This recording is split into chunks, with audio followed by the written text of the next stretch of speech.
Todos conocemos a alguien que o perdió su empleo o le vio reducidos sus ingresos por trabajo en estos últimos meses de crisis sanitaria. ¿Cuáles son las consecuencias de esto y cómo está el nivel de empleo en México? Vamos a hablar de este tema con Editores de Expansión. Pero antes vamos a hablar de una consecuencia directa de que haya menos gente con trabajo, y es cómo se está comportando el consumo. Las noticias no son ni buenas ni malas, simplemente está cambiando cómo consumimos los mexicanos, tanto por dónde compramos como qué marcas seguimos. Para ello vamos a hablar con la consultora McKinsey, que ha hecho un estudio a fondo de este tema con una encuesta. Estamos aquí en Expansión, en ADN 40, soy Alberto Bello, editor en jefe de Expansión. Los esperamos. El COVID-19 ha cambiado nuestro comportamiento como consumidores en todos los aspectos. Cambiaron cómo compramos, cuál es nuestra relación con las marcas y si no sabemos cómo a futuro eso va a hacer que cambie completamente el mercado de consumo. El despacho de consultoría McKinsey ha hecho un estudio y está haciéndolo periódicamente para ver cómo está cambiando el comportamiento del consumidor ante esta pandemia, y para hablar de él tenemos con nosotros a Eduardo Malpica, socio senior de McKinsey, y Agustín Gutiérrez, socio de McKinsey en México. ¿Cómo están? Cuéntenos un poquito, a ver, cuéntame un poco por dónde va esto, Eduardo. ¿Qué ha pasado? Gracias, Alberto. Y primero que nada, muchas gracias por tenernos en el programa. Efectivamente, como decías, es una inquietud importante para la práctica de consumo en McKinsey, entender cómo esta pandemia o esta crisis ha afectado pues la manera como el consumidor se relaciona con canales de venta y con marcas.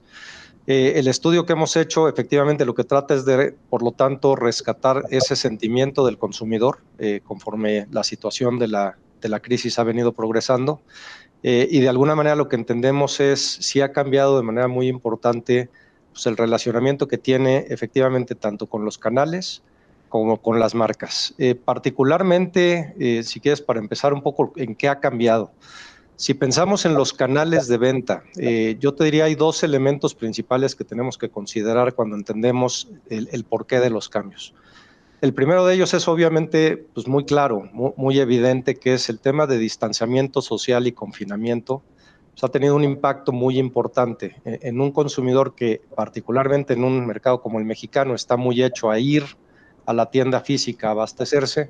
El hecho de pronto encontrarse con restricciones importantes para poder estar yendo a la tienda física, pues ha hecho que piense de manera muy importante cómo usa los distintos canales de venta.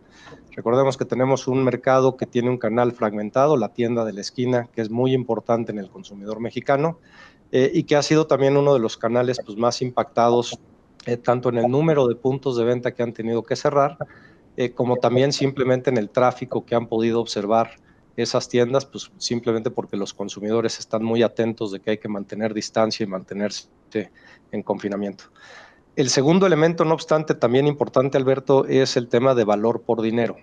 Uno de los temas más relevantes que también la encuesta ha rescatado es que 80% de los consumidores están, de hecho, siendo mucho más conscientes en su gasto.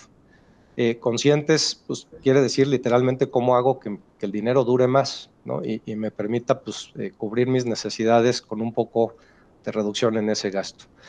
Cuando pensamos en estos dos elementos, por tanto, y el cómo se reflejan en la interacción con los canales de venta, pues lo primero que vemos, ya lo mencionaba yo, es un impacto importante en el canal de tiendas de la esquina. Son tiendas, pues, como sabemos en México, representan obviamente un modo de vida para muchas personas y que sin duda por el tema del confinamiento pues han tenido que en algunos casos incluso cerrar temporalmente, muchas de ellas tristemente cerrarán permanentemente. Porque el consumidor simplemente ha reducido de manera muy importante su frecuencia de visita. Estas, te podrás imaginar, pues son tiendas a las que el consumidor tiende a ir incluso una vez al día, una vez cada 2 días, a abastecerse de los productos básicos. Y en ese sentido hemos visto una reducción muy importante en la frecuencia de compra y en el ticket de compra que están viendo en el canal.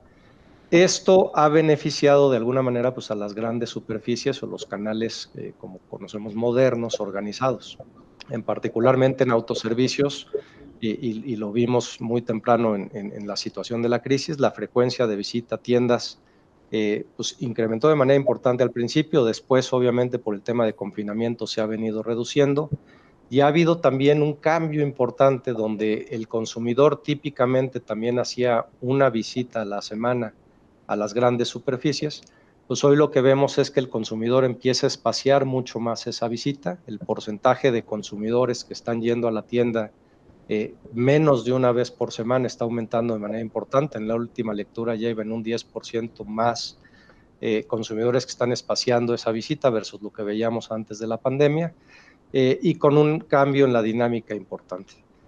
Otros canales, por ejemplo, como clubes de precio, han visto una intención de gasto a la alza también de manera importante. Esto se relaciona con el segundo comportamiento que mencionaba yo de valor por dinero.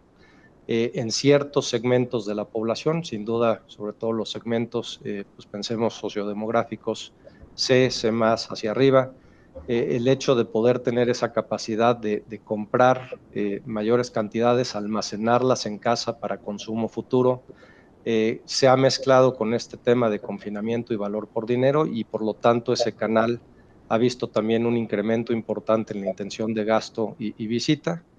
Y finalmente, pues canales de conveniencia, yo diría también han tenido un impacto importante a la baja. Son canales que responden mucho pues, a tráfico a pie, que sucede también en las calles, que responden muy bien también a categorías que llamamos típicamente de impulso, es decir, pues, algún antojo que tengo, algún snack que quiero comer en el momento, y que dado la situación de confinamiento y la reducción de tráfico en calle que hemos observado, pues se ha visto también una reducción de frecuencia y de intención de compra importante en el canal. Qué interesante. Y ahora, decías que ha pegado a las marcas. ¿Por qué ha pegado a las marcas? O sea, ¿cómo cambia la relación del consumidor con las marcas? Creo que Agustín es el especialista en este tema, ¿no? Cuéntanos, Agustín. Correcto, gracias, Alberto. Pues mira, durante la crisis hemos visto una volatilidad alrededor de la lealtad de marca muy, muy impresionante. Para darte una idea, 40% de los consumidores han dado consideración a una nueva marca durante los últimos 4 meses. Esto es un nivel sumamente alto, sobre todo si lo comparamos en 2019, el dato equivalente fue entre 15 y 20% de consumidores que en cualquier mes están probando una marca distinta a la que tradicionalmente compran. Solo en estos últimos 4 meses de la crisis, este número se ha disparado a 40%, ¿no? Entonces, estamos viendo un shock a la lealtad de marca muy significativa, y esto está siendo causado principalmente por 2 razones, y depende de la temporalidad dentro de la pandemia en donde estés. Por un lado, sobre todo en los primeros meses de la crisis, fue un tema de disponibilidad de las marcas tradicionales en anaquel, ¿no? Vimos, como decía Eduardo antes, una frecuencia de compra elevada donde la gente estaba tratando de llenar sus alacenas en los primeros meses de la crisis, y esto llevó a una falta de disponibilidad de muchas marcas, muchas categorías en los anaqueles de los supermercados, que forzó a los consumidores a probar nuevas marcas, nuevas presentaciones, nuevos tamaños, ¿sí? Entonces, esta falta de disponibilidad fue el primer gran factor que afectó o que ha puesto, digamos, en duda o ha retado la lealtad de los consumidores a sus marcas tradicionales. Y por otro lado, el tema de, tenemos un consumidor que está buscando nuevas propuestas de mejor valor y cómo estirar más su ingreso.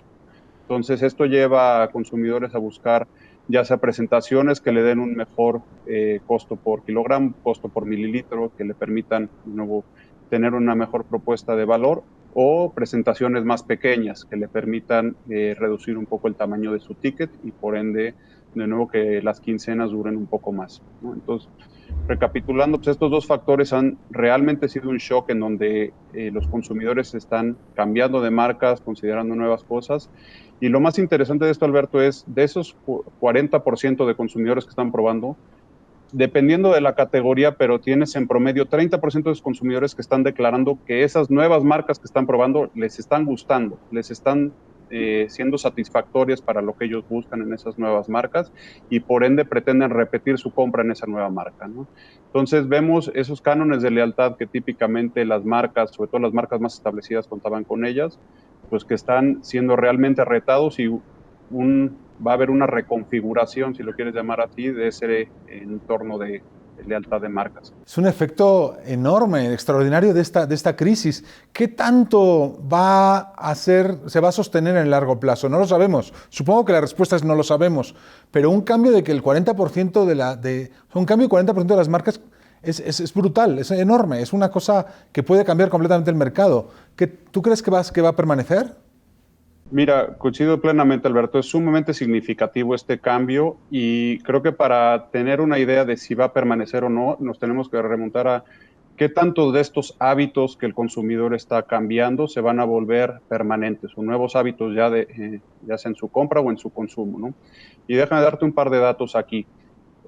Hay estudios académicos que muestran que para que un hábito se vuelva permanente tiene que haber durado en promedio 66 días, ¿no? Ya que pasas esa marca de 66 días en donde estás realizando esa nueva compra, ya sea de canal, de categoría o de algún otro tipo de hábito de consumo que estés haciendo, la probabilidad de que ese hábito se vuelva permanente es sumamente alta, ¿no?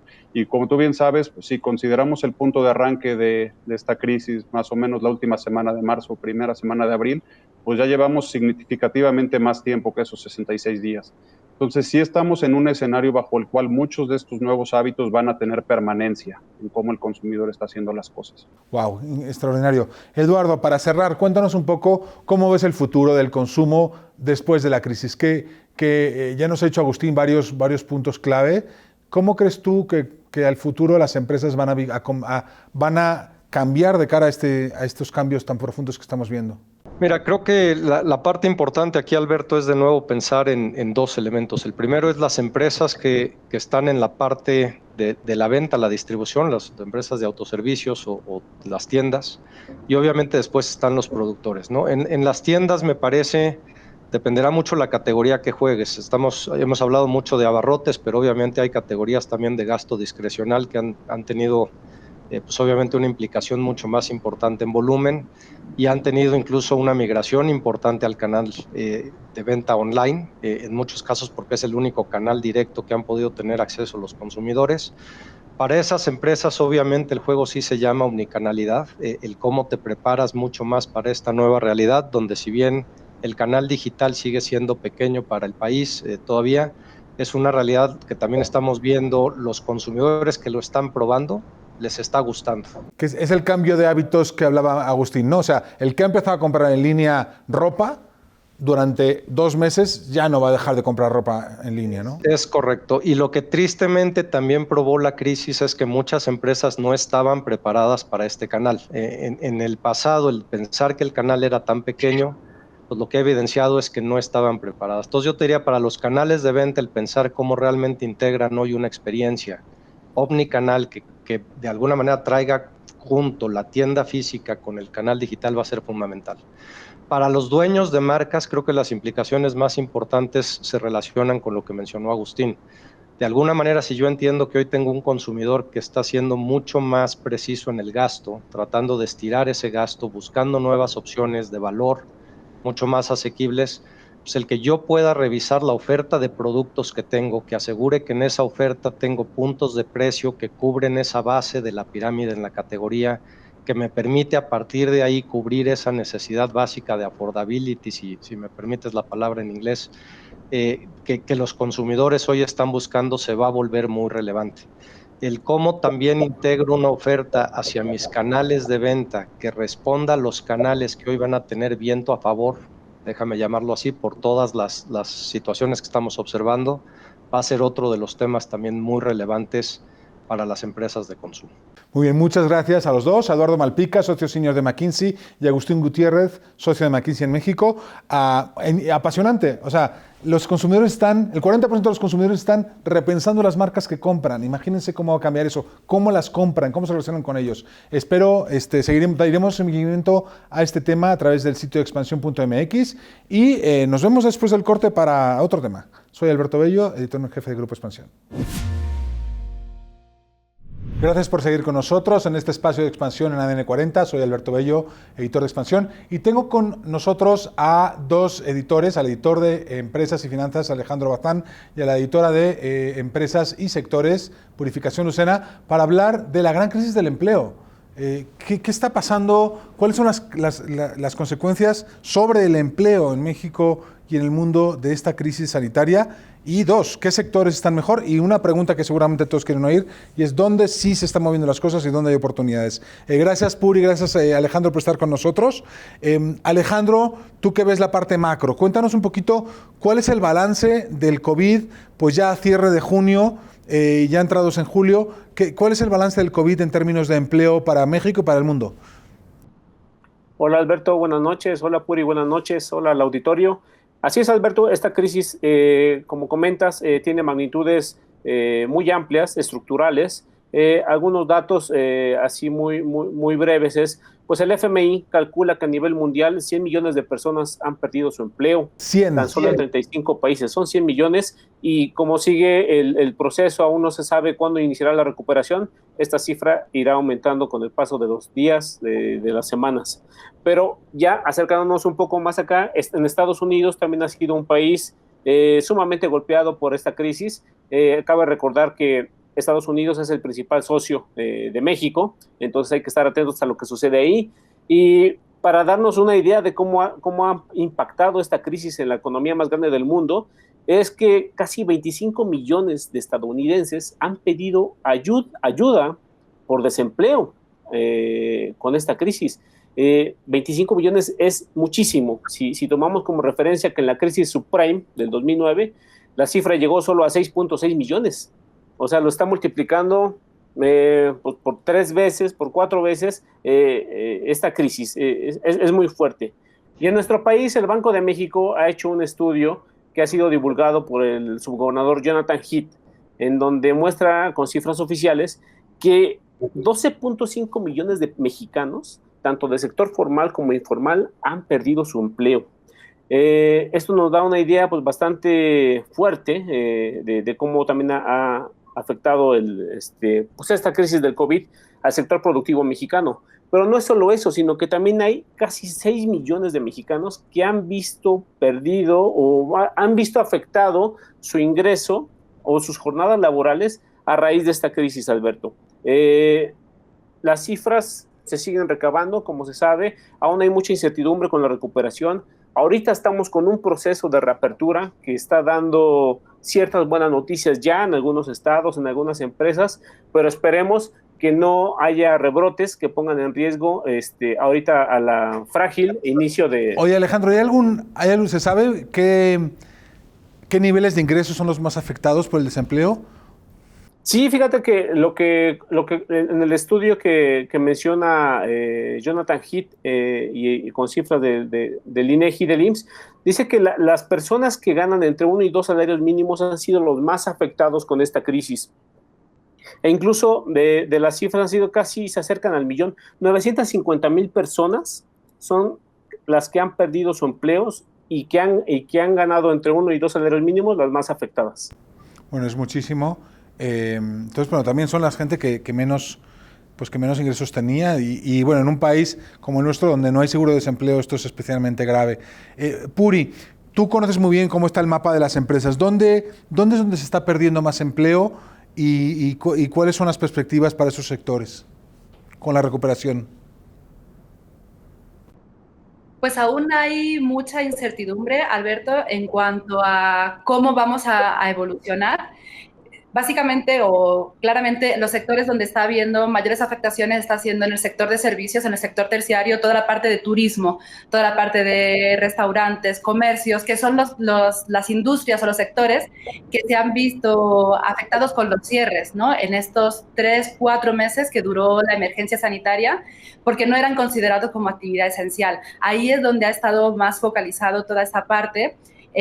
No hay tampoco todavía datos cerrados, pero por ejemplo, ¿no? En mayo la Cámara Restaurantera ya advertía, ya alertaba que al menos 30,000 restaurantes habían cerrado, habían echado la cortina al cierre, pero ya de forma permanente, no solamente durante este periodo de contingencia que tuvimos, sino ya de forma permanente porque no habían podido solventar los gastos fijos que tiene este tipo de establecimientos, tanto en nóminas como en rentas, como en toda la parte de servicios, al tener cero ingresos, ¿no? No todos tampoco pueden adaptarse a esta parte del e-commerce, ¿no? Que hemos visto este crecimiento tan fuerte, pero tampoco todas las empresas tienen la capacidad de digitalización tan rápido como hemos visto en otras empresas más grandes, ¿no? Entonces, esta parte de turismo, aerolíneas, como estamos viendo también, ¿no? Que ha habido mucho movimiento, aerolíneas, hoteles, son los sectores, restaurantes y comercios, sobre todo comercios en actividades no esenciales, no en alimentos y bebidas, porque sabemos que en supermercados el consumo ha estado bien, han sido los más afectados y para muestra, ¿no? Las últimas cifras que salieron esta semana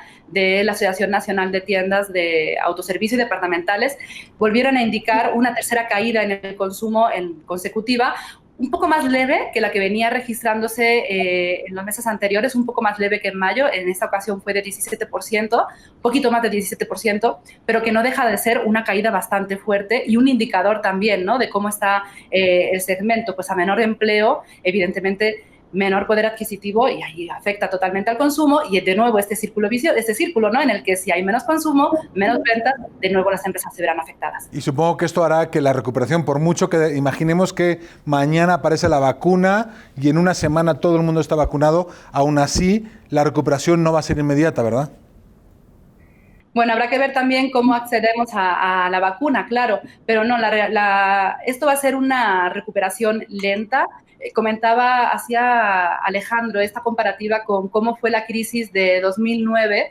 También, por ejemplo, los restauranteros hacían la comparativa de cómo fue la crisis con la anterior pandemia, la anterior influenza que tuvimos en México en 2009, que fue de menor duración y que aún así costó muchísimo, costó casi 10 años recuperar los ritmos anteriores a ese parón que sufrió el país. Entonces, también están viendo que esto no va a ser para nada rápido. Y también, pues teniendo en cuenta también la parte de turismo en aerolíneas, ¿no?, que no solamente dependemos del consumo interno, sino también de los flujos internacionales, esto va para largo. El empleo formal tiene además un problema que se acabe, y es que pues el IMSS, que necesita recursos para invertir en hospitales, en médicos y tal, pues si hay mucho desempleo formal, y que estamos en una cifra oficial de 925.000 en lo que va de año hasta junio, primer semestre 925.000 personas sin empleo según el IMSS. Esto implica además menos recursos para el IMSS, implica esa gente además algunos de ellos van a sacar dinero de sus afores. O sea, va a ser desde el punto de vista financiero a largo plazo para el sector salud y para el tema de jubilaciones, pues puede ser una catástrofe, ¿no? Sin duda, pero recordemos que el IMSS también soltó un programa donde a los patrones les daba un tipo de apoyo de subsidio para postergar el pago de cuotas. Obviamente son ingresos que dejan de entrar al instituto, que dejan de entrar y que se transforman en limitantes en los servicios, pero esperemos que las autoridades hayan planeado bien financieramente para atender toda esta situación, porque es una crisis global y al parecer pues, todo el Estado mexicano debe de estar atento para atender y evitar problemas financieros como este tipo, ¿no? Claro, sin duda. Puri, cuéntanos alguna buena noticia, por favor. Así como hemos visto que hay algunos estados que se están recuperando, ¿en qué sectores estamos viendo recuperación o estamos viendo crecimiento? ¿Y qué oportunidades laborales hay para quien quiera buscar trabajo ahora mismo? Todo pinta, hablamos siempre de cosas tan negativas que debe ser muy complicado plantearse, ¿no?, el tema de por dónde empiezo si estoy buscando empleo. La verdad es que dentro de toda esta serie de noticias negativas también hay pequeñas píldoras positivas y hay empresas que están contratando.